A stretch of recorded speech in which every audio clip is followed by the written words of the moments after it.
So we're back out in the garage, and a little update on what's going on with the TJ Rubicon.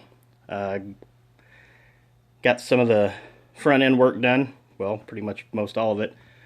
Got the tires ready to go on, got the front suspension installed, getting ready to put the front cover on. Purchased a factory heavy duty thick Spicer front cover. Had to wait for that to show up before I could put it on, but took a little research to find the part number for that, but it's here now.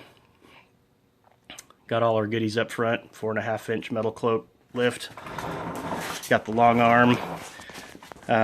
Interesting piece here with the radius arm suspension, you get an inherent bind when you get a lot of articulation. This piece right here is designed to alleviate that. You can lock this in place when you're driving on the street, and then when you want to go off-road, you adjust this piece here, you back this out, and it opens up this spring, and it allows that arm to extend and contract as the suspension articulates, and then you just tighten it back down when you get back on the road.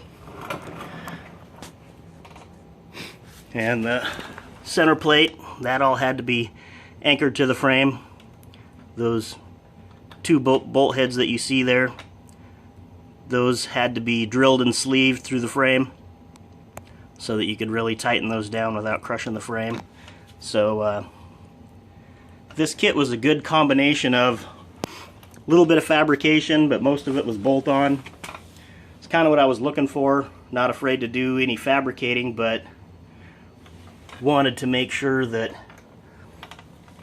everything worked right the first time instead of making a suspension from scratch like I originally thought about doing. But after looking at kits, I decided to go with this one. Had the right combination of pre-made parts and fabrication for my comfort level.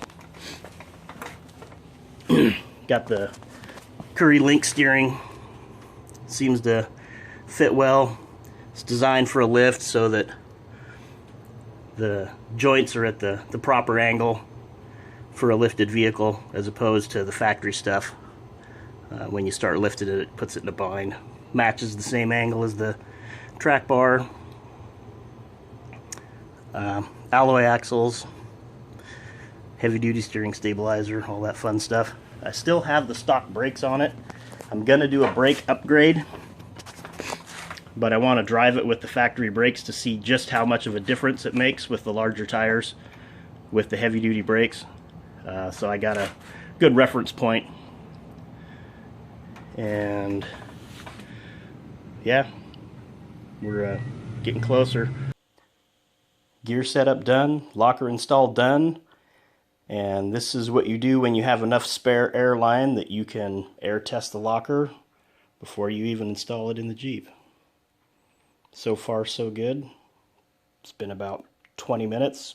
Haven't heard the compressor kick on at all, so we're good to go.